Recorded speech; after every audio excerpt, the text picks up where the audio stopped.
Baik.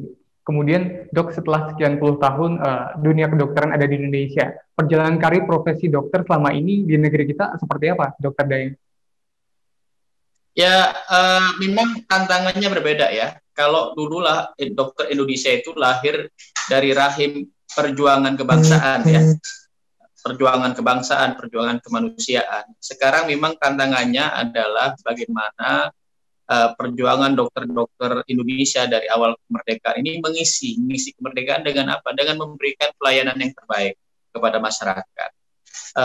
Sejak merdeka itu sudah berkali-kali banyak peristiwa ya, baik peristiwa masalah-masalah kesehatan, baik persoalan misalnya yang berkaitan dengan kemiskinan ya, yang menyebabkan misalnya kekurangan gizi, penyakit-penyakit menular, sampai ada istilah bermacam-macam program ya, eradikasi cacar misalnya ya, karena ada wabah cacar. Kemudian ada dicanangkan tentang puskesmas, pusat kesehatan masyarakat, yang seharusnya pelayanan kesehatan itu dokter-dokter mampu memberikan ke masyarakat yang komunitas paling jauh ya, paling kecil ya.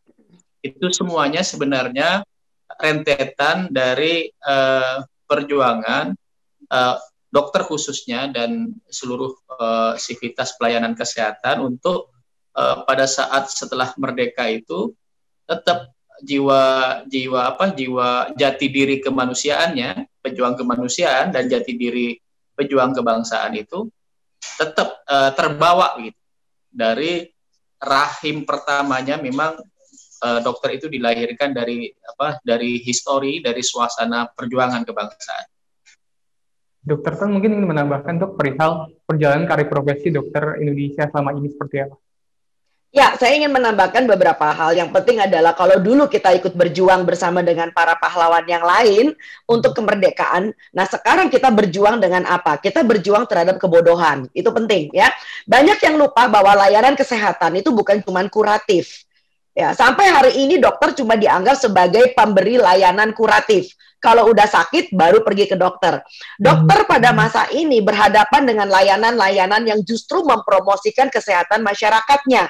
Jadi yaitu preventif dan promotif, kuratif oke, tetapi sebelum orangnya menjadi sakit, tentu itu adalah merupakan pekerjaan dokter dan perjuangan supaya pasiennya tidak jatuh menjadi lebih parah.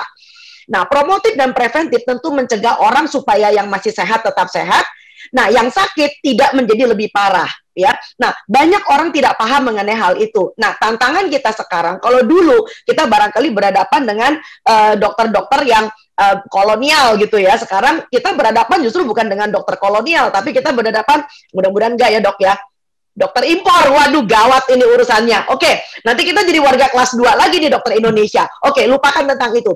Tetapi yang sekarang juga kita menjadi tantangan di dunia kedokteran Indonesia, kita berhadapan dengan apa? Dengan hoax. Nah, ini penting.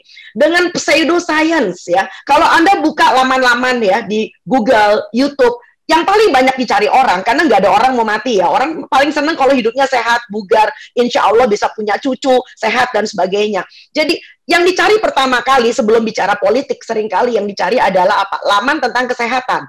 Ya, jadi info-info itu menarik sekali tentang kesehatan. Orang banyak berjualan tentang kesehatan, ya kan? Nah, itu sebabnya kenapa menjadi dokter itu tidak mudah di masa sekarang ini. Di satu sisi kita harus secara klinis kita terampil, kita punya kompetensi, tetapi juga secara promotif dan preventif kita juga harus terampil, punya kemampuan berkomunikasi yang baik.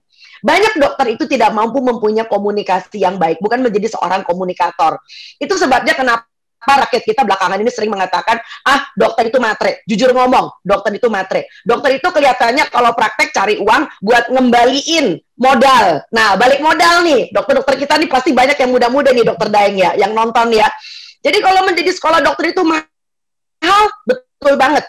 Tetapi mahalnya bukan supaya balik modal. Karena mahalnya, sulitnya itu ditujukan supaya kita menjadi orang berkualitas. Jujur ngomong, masuk sekolah kedokteran itu sulit. Lulusnya lebih sulit lagi. Jadi dokter itu harus lolos dua lubang jarum ya dok ya.